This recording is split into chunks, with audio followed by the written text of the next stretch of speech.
Hello everyone, कैसे हैं? I hope आप लोग अच्छे होंगे। मैं प्रतिभा आपका एक बार फिर से स्वागत करती हूँ अपने ही परिवार एम सिलेक्शन में। आप लोगों का बहुत ज़्यादा एक क्वेश्चन आ रहा था कि पीएचडी को लेकर, है ना, कि पीएचडी कैसे करें कैसे करें कैसे करें। बहुत ज़्यादा कंफ्यूजन भी आप लोगों के साथ रहा है, कई लोगों ने मुझसे पूछा भी। तो आज आपका जो भी डाउट है, जो भी क्वेरी है, वो सारी यहाँ पर सॉर्ट आउट होने वाली है। यहाँ पर मैं ए टू जेड चीज़ें विस्तार से बताने वाली हूँ कि पीएचडी को कैसे आप करेंगे और किस तरीके से आप यहाँ पर जो स्ट्रैटेजी है नेट करने के बाद जो भी प्रॉपर गाइडेंस वो मैं आपको यहाँ पर देने वाली हूँ। देखिए यहाँ पर क्या है आपका पीएचडी यानी कि डॉक्टर ऑफ क्या है फिलॉसफी, है ना।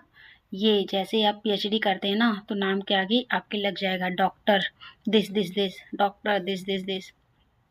लेकिन इसके पीछे की जो मेहनत है, जो जिल्लत वाली ज़िंदगी होती है ना उस टाइम पे जब आप पीएचडी करते हैं, तो डिपेंड करता है कि आपका गाइड कैसा है ना। तो चलिए आपको डरा नहीं रहे हैं। यहाँ पे हम बात करेंगे किसकी पीएचडी के बारे में। कुछ यहाँ पे 4 पिलर्स हैं, इनको देख लेते हैं। तो सबसे पहले आपका क्या आता है यहाँ पर ज्ञान का निर्माण, है ना। फिर यहाँ पर कौशल विकास, नेटवर्किंग एंड ग्लोबल क्या है एक्सपोजर, ये आपका आ गया। करियर में उछाल, ये आपके कुछ पिलर हैं जिसपे आपको क्या करना होता है। आप इसको देखते हुए अपनी चीज़ों को यहाँ पर क्या कहते हैं पीएचडी या रिसर्च करते हैं। जैसे अपने क्षेत्र में विशेषज्ञ बनने, है ना, यानी कि ज्ञान का निर्माण हो गया। समाज और विज्ञान की जटिल समस्याओं का क्या है मौलिक समाधान कर खोजना। ये क्या होता है जब आप पीएचडी किए होते हैं ना, इतना रिसर्च किए होते हैं कि ये सारी चीज़ें जो हैं आपको क्या हैं एक आपके फ्लो में आ जाती है और इसी चीज़ को आप क्या करते हैं रिसर्च करते हैं, है ना। फिर यहाँ पर कौशल विकास में गहन डेटा, है ना। फिर यहाँ पर गहन डेटा विश्लेषण यानी कि डेटा एनालिसिस करना, ठीक। आलोचनात्मक सोच और प्रोजेक्ट मैनेजमेंट, ठीक। जैसे आपका जो क्रिटिकल थिंकिंग है उसके बारे में यहाँ पर क्या है उसका जो है एक तरीके से विकास, ठीक। नेटवर्किंग एंड ग्लोबल एक्सपोजर की बात करते हैं तो अंतर्राष्ट्रीय सम्मेलन में भागीदारी, यानी कि जो भी कॉन्फ्रेंस हो रही है उसमें आप पार्टिसिपेट कर रहे हैं, भाग ले रहे हैं, वहाँ पे अपने थॉट्स जो भी आपने रिसर्च किया उसको क्या कर रहे हैं प्रेजेंट कर रहे हैं, है ना। ये चीज़ें हो गई करना होता है। वैश्विक शोधकर्ताओं और संस्थानों के साथ सहयोग कोलैबोरेशन करके जो भी है आप उसमें क्या कर रहे हैं अपने जो भी आपने शोध किया हुआ है, जो भी रिसर्च किया है उसको क्या करके वहाँ पर प्रेजेंट करना, ठीक है। ये हो गया आपका। फिर यहाँ पर करियर में उछाल यानी कि जो भी एकेडमिक और कॉर्पोरेट जगत में उच्च स्तरीय नेतृत्व की भूमिका निभाना, ठीक है। जो भी आपकी पॉलिसी बन रही है उसमें अपना महत्वपूर्ण योगदान देना। तो ये आपका पीएचडी के बाद जो आपका कैरियर खुलता है ना, वो सारी चीज़ें ये यहाँ पर होता है। तो सोचिए इतने फ़ायदे होते हैं, अभी आगे और भी आपको पता चलेंगे। यहाँ पर है पीएचडी, है ना। तो पीएचडी में हम पहले देखेंगे कि इसका एकेडमिक अवसर, है ना। यहाँ पे इसकी भूमिकाएं क्या है यूनिवर्सिटी प्रोफेसर, मुख्य शोधकर्ता और यहाँ पर पोस्ट डॉक्टरल फेलो ये होता है ना। फिर यहाँ पर इनके जो वेतन की यानी कि सैलरी की बात कर लें तो यहाँ पर आपका 70,000 से लेकर 1.5 लाख तक प्रति माह जो है एक अनुभव और संस्थान के आधार पर प्रोवाइड होती है। इंडस्ट्री और कॉर्पोरेट अवसर की बात कर लें इसमें, है ना। तो यहाँ पर आपका जो है डेटा साइंटिस्ट के लिए आप यहाँ पे उनकी भूमिकाएं होती हैं, है ना। सोशलिस्ट पॉलिसी एडवाइजर मैनेजमेंट फिर यहाँ पे क्या है कंसल्टेंट जो होते हैं, है ना। इसके लिए आपको अप्रोच मिलता है। फिर यहाँ इनकी जो सैलरी होती है यहाँ पर जब सोचो आप जब आप पीएचडी कर लेते हो जो एकेडमिक के पार्ट में जाते हैं तो आपका ये आपकी भूमिकाएं होती हैं। जब अगर आप किसी इंडस्ट्री या कॉर्पोरेट सेक्टर में जाते हैं तो आपकी ये भूमिका होती है ना। यहाँ पर आपका इस जो सैलरी की बात कर लें तो 80,000 से लेकर 1.5 लाख तक यहाँ पर आपको मिलती है ना। ये आपका हो गया, मतलब और भी होगा लेकिन एक मिनिमम जो हम लोग एक जो कैटेगरी बना रखा है वो सारी चीज़ें यहाँ पर डिस्कस हो रहा है ना। लगभग। और यहाँ पे अगर बात करें पीएचडी धारकों को मास्टर डिग्री वाले की तुलना में लगभग 20% अधिक वेतन का लाभ मिलता है। ठीक है, अब तो पीएचडी आसान हो गया। पहले के टाइम पे ना बहुत पीएचडी के लिए बहुत चीज़ें होती थी कि मतलब कहते ना चप्पलें घिस जाना, ऐसा कुछ हुआ करता था पहले के टाइम पे पीएचडी को लेकर। और जब जिसने पीएचडी कर ली तो ये होता था कि भाई इनसे बढ़कर ज्ञाता तो कोई नहीं है ना। पहले ये होती थी। अब तो देखो जिसके पास भी वो पता चला पीएचडी की डिग्री लेकर बैठे हुए हैं। तो ये चीज़ें हैं। लेकिन मेरा एक सिंपल सा है, आप कोई भी चीज़ करिए, है ना। अगर आप फ्री माइंड होकर पढ़ रहे हैं तो आप पढ़ाई पर ही फोकस करिए, है ना। लेकिन कुछ लोगों के साथ ये प्रॉब्लम्स होती हैं कि जो जॉब के साथ पढ़ते हैं, तो उनके साथ मैं समझ सकती हूँ कि किस तरीके से प्रॉब्लम्स हो सकती हैं, क्या आप फेस करते हो, वो मैं भली भांति समझ सकती हूँ, है ना। इनके साथ भी आगे हम लोग डिस्कस करेंगे। यहाँ पर पात्रता और मापदंड यानी कि कौन कर सकता है पीएचडी, इसके बारे में हम लोग यहाँ पर डिस्कस करते हैं। देखिए, एक आपका ट्रेडिशनल रूट है ना। एक आपका न्यू डायरेक्ट रूट है 2024 में जो आया है ना। यहाँ पर है कि मास्टर डिग्री या समकक्ष में 55% अगर आपका अंक है, यानी कि आपका नंबर है, आपका परसेंटेज है, जो आपके मास्टर डिग्री में पोस्ट ग्रेजुएशन जो आपने किया उसमें अगर आपका 55% से आप क्वालिफाइड हैं, तो आप यूजीसी नेट में प्रवेश परीक्षा में बैठ सकते हैं। आप नेट क्वालिफाई करें, जेआरएफ करें या पीएचडी क्वालिफाई करते हैं तो आप क्या है, पीएचडी के लिए एलिजिबल हो जाते हैं कि आप पीएचडी कर सकते हैं, है ना। अगर नया रास्ता क्या है यहाँ पर 2024 से जो आया है आपका, जैसे जो 16 वर्षीय यानी कि 4th ईयर जो आपका बैचलर डिग्री है या 8 सेमेस्टर बैचलर डिग्री है ना, या 4 साल का आपके पास ग्रेजुएशन की डिग्री हो या 8 सेमेस्टर की, है ना। और उसमें जो अंक आपके हैं मिनिमम 75% यानी कि 75% आपके क्या हो, मार्क्स होने चाहिए, अंक होने चाहिए या ग्रेड होने चाहिए। तो आप यहाँ पर सीधे यूजीसी नेट की परीक्षा में क्या कर सकते हैं, भाग ले सकते हैं, पार्टिसिपेट कर सकते हैं। आप इस फॉर्म को यूजीसी नेट के फॉर्म को फिल कर सकते हैं। बात समझ में आ गई। अच्छा, यहाँ पर रिलैक्सेशन कुछ मिला है, जैसे कि यहाँ पर SC ST OBC non criminal layer जो होते हैं EWS PW श्रेणियों के लिए उम्मीदवारों के लिए अंकों में जो आपका नंबर यानी कि जो मार्क्स में है वो 5% का क्या होता है, आपको छूट मिलती है ना। उसमें जैसे उस इन जनरल वालों के लिए क्या है 55% होना चाहिए, SC ST OBC है ना, EWS या PWD के अगर कोई भी स्टूडेंट फॉर्म फिल कर रहे हैं, अगर आपका 50% है आपके पोस्ट ग्रेजुएशन में तो आप उसे फिल कर सकते हैं। हमने किसकी बात की, पोस्ट ग्रेजुएशन की बात की, मास्टर डिग्री की बात की, ठीक है। और यहीं पर अगर हम बात करते हैं कि जो आपका 4th ईयर ग्रेजुएशन आपके पास है ना, 4 साल का जो ग्रेजुएशन की डिग्री आपके पास है, उसमें आपके पास 70% अगर मार्क्स हैं तो आप इस यूजीसी नेट की परीक्षा के लिए क्या है, एलिजिबल हो जाएंगे। आ गई बात समझ में। चलो, अब यहाँ पे हम बात करेंगे द डायरेक्टर मतलब डायरेक्ट पीएचडी क्या है, एडवांटेज है ना, जो आपके 4th ईयर बैचलर के बाद सीधे प्रवेश मिलता है इसके लिए। तो यहाँ पर क्या है, बैचलर डिग्री, फिर यहाँ पर आपका क्या है, मास्टर डिग्री आपने किया, उसके बाद आपने पीएचडी किया, है ना। लेकिन जो डायरेक्ट 4th ईयर में आते हैं उनके पास क्या है, 2 साल का टाइम बचता है। 2 साल का क्या, एक साल का टाइम बचा। डायरेक्ट उन्होंने पीएचडी में, आप नेट क्वालिफाई करें, आप यहाँ पे डायरेक्ट आपने पीएचडी में इनरोल लिया, ठीक है। इनरोल भी ये होता है कि जैसे आपने पीएचडी या मान लीजिए कि आपने 3 कैटेगरी में हमारे एग्जाम्स होते हैं, मतलब रिजल्ट आता है ना, आगे मैं बताऊंगी। लेकिन यहाँ पे आपको समझाना जरूरी है। आपका पीएचडी आता है, ओनली पीएचडी लिखा होगा कि you are qualified for only PhD admission, है ना। फिर आता है कि you are qualified for UGC NET assistant professor and PhD admission, ठीक है, ऐसा कुछ आता है। फिर आता है कि आप you are qualified for JRF assistant professor and PhD, ये आपका इस तरीके से आपका आता है, ठीक है। तो 3 कैटेगरी में आपके आते हैं रिजल्ट। तो यहाँ पर अगर आप इसमें से किसी में भी क्वालिफाइड हैं तो आप डायरेक्ट यहाँ पे, और आपके पास 4 साल की बैचलर की डिग्री है, यानी कि जो ग्रेजुएशन की डिग्री आपके पास 4 साल वाली है, और उसमें भी अगर आपके अंक 75% हैं, या ओबीसी SC ST के अगर 70% मार्क्स हैं, तो आप इस फॉर्म UGC नेट का पेपर दीजिए। आप PhD के लिए क्वालिफाई करते हैं तो आप यहाँ पे डायरेक्ट क्या है, एलिजिबल होते हैं PhD के लिए। ठीक है, ये यहाँ पर बताया। अब इसमें क्या है कि आपके टाइम की 1 से 2 साल छोड़ने के बाद आपका करियर जो है जल्दी शुरू हो जाता है ना। फिर इस यहाँ पे आपके फीस का खर्चा बचता है 4th ईयर वालों के लिए, है ना। तो ये सारी चीज़ें क्या हैं, आपके पास कुछ बेनिफिट हैं। ठीक, लेकिन ध्यान दें, सीधा प्रवेश जो है यहाँ पर कॉम्पिटिटिव होता है, इसीलिए मजबूत एकेडमी रिकॉर्ड और UGC नेट अनिवार्य होता है।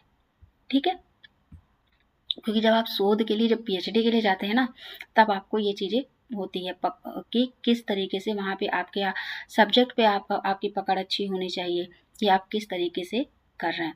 अच्छा, अब यहाँ पे हम बात करेंगे, 1 सेकंड, ऑडियो वीडियो क्लियर है ना? ऐसा तो नहीं कि मैं बड़बड़ाती चली जा रही हूँ और आप लोगों को समझ में ना आ रहा? हाँ, क्लियर है। चलो, अब यहाँ पे बात आती है कि आप फुल टाइम PhD करें या फिर पार्ट टाइम PhD, यानी कि full time versus part time PhD, है ना।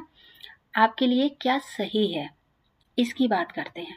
तो देखो भाई, यहाँ पर सही दोनों होते हैं, डिपेंड करता है कि आपकी सिचुएशंस क्या है ना। अगर आप जॉब कर रहे हैं और जॉब के साथ अगर PhD करते हैं तो वो आपकी क्या है, पार्ट टाइम हो जाएगी, है ना। क्योंकि आप कॉलेज नहीं जा पाएंगे, उसके लिए भी आपको क्या है, NOC वगैरह प्रोवाइड करनी पड़ती है। वो मैंने ऑलरेडी शॉर्ट वीडियो बना रखी है, लेकिन यहाँ पे भी हम आपको बताएंगे। तो पहले हम फुल टाइम के फ़ायदे जान लेते हैं, फिर हम पार्ट टाइम के जानेंगे। देखो, ऊपर यहाँ पर फुल टाइम PhD में क्या होता है कि आपको क्या है, आपकी अटेंडेंस, यानी कि जो आपका प्रेजेंस है वो क्या है, यहाँ पर अनिवार्य होता है। जैसे कैंपस में आप यहाँ पे डेली क्या होते हैं, यहाँ पर आपको उपस्थित होना पड़ेगा, यानी कि अवेलेबल होना पड़ेगा। ठीक है, ये कंपलसरी है फुल टाइम में। फिर यहाँ पर फेलोशिप की बात कर लें तो जैसे GRF जैसी मासिक फेलोशिप के लिए आप क्या है, पात्र हो जाएंगे, है ना, कि आपको वहाँ पर फेलोशिप मिलेगी। आदर्श की बात कर लेते हैं तो यहाँ पर फ्रेशर्स और उन छात्रों के लिए जो 100% अपना समय रिसर्च को देना चाहते हैं, ये उनके लिए हो जाएगा। अगर हम यहाँ पर समय की, टाइम की बात करें, अवधि की बात करें कि कितने टाइम में इनका कंप्लीट हो जाएगा, तो 3 से 6 साल में आपकी PhD जो है कंप्लीट हो जाती है। आप 3 साल में भी अपना, अगर आपका सब कुछ सही है, आप अपना थीसिस सबमिट कर सकते हैं, तो आपका अगर सब कुछ क्लियर रहा तो 3 साल में भी आपकी PhD मिनिमम जो है 3 साल में आपका कंप्लीट हो जाएगा। ठीक है, अब यहाँ पे हम बात करते हैं पार्ट टाइम वालों के लिए, कि जो पार्ट टाइम वाले स्टूडेंट हैं जो भी PhD करना चाहते हैं, उनके लिए क्या यहाँ पर रिक्वायरमेंट होती है। यहाँ पर उपस्थिति केवल आवश्यकता अनुसार और कोर्स वर्क के लिए होता है ना। कि मतलब अगर आपको यूनिवर्सिटी जहाँ पे भी आपने एडमिशन लिया है, वहाँ पर जब भी आपकी ज़रूरत होगी तो आपको वहाँ पर क्या होगा, उपस्थित होना पड़ेगा। ठीक है, फेलोशिप के लिए आप क्या होते हैं, पात्र नहीं होते हैं यहाँ पर, कि आप फेलोशिप के लिए आप, गवर्नमेंट आपको नहीं देगी फेलोशिप। क्यों? क्योंकि ऑलरेडी आप यहाँ पर क्या कर रहे हैं, जॉब कर रहे हैं। तो यहाँ पर किसी भी प्रकार की फेलोशिप उपलब्ध नहीं होती है पार्ट टाइम वालों के लिए। ठीक, आदर्श की बात करते हैं तो वर्किंग प्रोफेशनल्स के लिए नॉन ऑब्जेक्शन सर्टिफिकेट और क्या है, एम्प्लॉयमेंट प्रूफ अनिवार्य होता है। कि यहाँ पर आपको क्या है, आपको यहाँ पे देना होता है कि यूनिवर्सिटी में आपको सबमिट करना होता है कंपनी के थ्रू, कंपनी से एक आपको सर्टिफिकेट बनवाना होता है, जो ये उसमें लिखा होगा कि NOC में, कि आपको जब भी एकेडमी में ज़रूरत पड़ेगी, जब भी यूनिवर्सिटी में आपको ज़रूरत पड़ेगी आपके कोर्स के अकॉर्डिंग, तो आप वहाँ पर अवेलेबल रहेंगे, आपकी कंपनी को कोई प्रॉब्लम नहीं होगी, और जब भी बुलाया जाएगा तो आप वहाँ पर उपस्थित होंगे, है ना। तो कुछ इस तरीके से जो है आपके NOC में लिखा होता है, आपके जो भी हेड होते हैं उनका साइन होता है, और ये जाके यूनिवर्सिटी में सबमिट हो जाता है। ठीक है, तो आप इजीली ही जो है अपनी पीएचडी कर सकते हैं। फिर यहाँ पे अवधि की बात कर ले कि अवधि यानी कि समय की बात कर लेते हैं, ड्यूरेशन की बात कर लेते हैं। तो यहाँ पर भी 3 से 6 साल के बीच में आपका पीएचडी कंप्लीट होता है। जैसे कि आपका मैंने बताया फुल टाइम में जो है वही सेम पार्ट टाइम में भी अवेलेबल है। ठीक है। अच्छा, दोनों ही डिग्रियां यूजीसी द्वारा पूर्ण रूप से मान्यता प्राप्त और रेगुलर है। ध्यान दें कि भारत में कोई भी ऑनलाइन या क्या है यहाँ पर डिस्टेंस यानी कि जो आपका डिस्टेंस पीएचडी मान्य नहीं है। ठीक है। जैसे होता नहीं है कि लोग यहाँ पर डिस्टेंस से कर लेते हैं और यहाँ पर ऑनलाइन पीएचडी करते हैं, तो वो आपके यहाँ मान्य नहीं है। आपका प्राइवेट आप कर रहे हैं, आप यहाँ पर या फुल टाइम करते हैं, तो वो आपका मान्य होगा कि आपको यहाँ पे जो भी ये कंडीशंस हैं पार्ट टाइम वाली, वो अगर आप फुलफिल करते हैं तो आपका यहाँ पर क्या होगा, मान्य होता है। ठीक है। लेकिन डिस्टेंस और यहाँ पर ऑनलाइन पीएचडी आपका मान्य नहीं होगा भारत में। ठीक है। अब यहाँ पे हम बात करेंगे कि नए प्रवेश प्रक्रिया जो 2024 के नियम आए हैं, ठीक है, एडमिशन के, उनके बारे में हम लोग यहाँ पे बात करते हैं। जैसे यहाँ पर पहला स्टेप दिया है यानी कि मुख्य द्वार यानी कि प्राइमरी गेटवे की बात कर लें तो यूजीसी नेट जेआरएफ से अगर आप विभिन्न विश्वविद्यालयों की प्रवेश परीक्षाओं की जगह अब यूजीसी नेट को मुख्य आधार बना दिया गया है ना, कि अगर आपका जेआरएफ क्लियर है तो आप आराम से पीएचडी कर सकते हैं कहीं पे भी एडमिशन लेकर। आपने अगर ये आपका नेट और या पीएचडी क्वालिफाई किया है तो भी आप यहाँ पर पीएचडी के लिए आराम से किसी भी यूनिवर्सिटी में जहाँ पे भी अवेलेबल है या कॉलेज में, तो आप वहाँ से कर सकते हैं। ठीक है। दूसरा स्टेप बात कर ले कि विश्वविद्यालय प्रवेश परीक्षा यानी कि यदि नेट नहीं है तो उसके लिए पैटर्न क्या है कि 50% प्रश्न रिसर्च मैथोलॉजी के आते हैं। ठीक है, मैथोलॉजी के आते हैं और 50% से संबंधित जो आपके स्पेसिफिक सब्जेक्ट हैं उससे संबंधित क्या है प्रश्न आते हैं। आप उसे अगर उसको क्वालिफाई करते हैं तो आप यहाँ पे प्रवेश के लिए क्या होते हैं, एलिजिबल हो जाते हैं। ठीक है। तीसरे स्टेप की बात करते हैं, यहाँ पर क्या है आपका साक्षरता यानी कि इंटरव्यू या वाइवा या की बात कर लेते हैं। तो वेटेज के आधार पर यहाँ पर 70% महत्व क्या है प्रवेश परीक्षा के अंकों को और 30% इम्पोर्टेंस जो आपका वाइवा होता है, इंटरव्यू होता है, उससे प्रदर्शन को दिया जाएगा। ये इनके नियम है जो एडमिशन के, जो आपका एक नया नियम आया है प्रवेश का वो। ठीक है। अब हमने यहाँ पर बात की थी आपसे कि 3 श्रेणी में जब हम आपको वहाँ पे समझा रहे थे कि आपका 3 कैटेगरी में क्या होता है, ये आपके रिजल्ट आते हैं। नई 3 श्रेणियाँ यूजीसी नेट की है ना यहाँ पर। तो पहली आपकी कैटेगरी है यहाँ पर, या स्वर्ण कह सकते हैं या कैटेगरी कह सकते हैं। इसमें योग्यता क्या है, जेआरएफ। अगर आपका जेआरएफ अगर क्लियर है ना, जूनियर रिसर्च फेलोशिप, तो आप उसके लिए असिस्टेंट प्रोफेसर और पीएचडी तीनों के लिए पात्र होते हैं अगर आपका जेआरएफ क्लियर है। ठीक है। फिर यहाँ पे दूसरी कैटेगरी आती है आपकी रजत, यानी कि अगर आप यहाँ पर असिस्टेंट प्रोफेसर के लिए नेट क्वालिफाई किए हैं, असिस्टेंट प्रोफेसर के लिए क्वालिफाई किए हैं, तो यहाँ पर असिस्टेंट प्रोफेसर प्लस पीएचडी में प्रवेश यानी कि एडमिशन के लिए आप क्या है, एलिजिबल हैं। लेकिन जेआरएफ फेलोशिप के बिना यानी कि आपको जेआरएफ नहीं मिलेगा यहाँ पर, आप असिस्टेंट प्रोफेसर बनने के लिए एलिजिबल हो गए हैं और आप पीएचडी में प्रवेश पाने के लिए एलिजिबल हो गए हैं। ठीक है।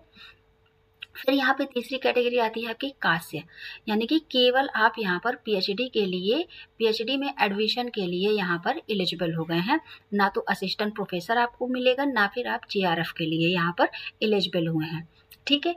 अच्छा, यहाँ पर अगर हम बात कर लें, ये जो अगर आप नेट और या फिर पीएचडी क्वालिफाइड है तो इसमें आपको जो अगर आप पीएचडी में एडमिशन लेते हैं तो 1 साल के अंदर ही आपको प्रवेश यानी एडमिशन ले लेना होता है।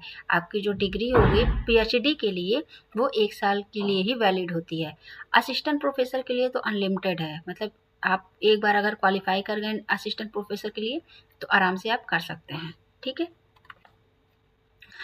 फिर यहाँ पे बात करते हैं कि एक बेहतरीन रिसर्च प्रपोजल कैसे लिखें। यहाँ पर इसकी बात आ गई, है ना। तो मजबूत रिसर्च प्रपोजल कैसे होते हैं, यहाँ पर आपका सबसे अच्छा वो होता है कि क्या, क्यों, कैसे, कहाँ और कौन, है ना। व्हाट, व्हाई, हाउ, वेयर या हु, ये आपके क्या होते हैं, ये आपका टॉपिक एक तरीके से क्या है, डिफाइन करता है कि किस तरीके से आपका होना चाहिए। जैसे क्या, आपका शोध का विषय और शीर्ष क्या है, इसके बारे में। शोध का मुख्य प्रश्न क्या है, रिसर्च क्वेश्चंस स्पष्ट रूप से परिभाषित करें, ये हो गया आपका। क्यों, अब यहाँ पर वाई की बात आती है, तो यह शोध क्यों महत्वपूर्ण है, ठीक है, इसको आप डिफाइन करेंगे। यह वर्तमान ज्ञान में क्या नया योगदान देगा, ये आप डिफाइन करेंगे, है ना। ये आपके प्रपोजल हो गए। फिर यहाँ पर आपका आता है कि यहाँ पे गैप्स की पहचान करें, ये आपका हो गया, है ना। जब आप रिसर्च के लिए आप करते हैं, रिसर्च करते हैं, तो ये आपके क्या होते हैं, पॉइंट होते हैं, एक तरीके से कह सकते हैं।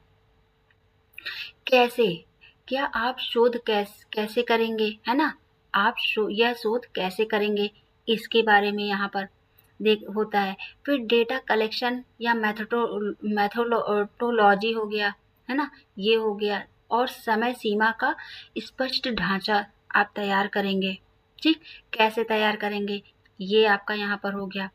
कहाँ और कौन, इसको अब आप जस्टिफाई करेंगे। तो जैसे यहाँ पर है कि आप इस विश्वविद्यालय को क्यों चुन रहे हैं, ये हो गया। आप इस शोध को करने के लिए सबसे योग्य उम्मीदवार क्यों हैं, ये आपको बताना होगा, है ना। तो इस तरीके से आपके आते हैं। साक्षात्कार से पहले अपना प्रोफाइल मजबूत कैसे करें, यानी कि इंटरव्यू से पहले आप अपने प्रोफाइल को, जो भी आपने लिखा है या फिर जो भी रिसर्च किया उसको किस तरीके से आप मजबूत करें। तो यहाँ पर क्या होता है, रिंग 1 यानी कि जो भी लिटरेचर रिव्यू, आप उस चीज़ को रिव्यू कर लें फटाफट, है ना। अपने क्षेत्र के जो के लिए जो भी पीयर रिव्यू जर्नल्स पढ़ें, है ना, जिससे रिसर्च के नए गैप्स खोजने में मदद मिलेगी। दूसरा आपका है कि रिंग 2 क्या है, यहाँ पर प्रकाशन और कॉन्फ्रेंस के माध्यम से जो रिसर्च पेपर प्रकाशित करने का प्रयास करें या राष्ट्रीय अंतर्राष्ट्रीय सम्मेलनों में अपना शोध प्रस्तुत करें, ये हो गया।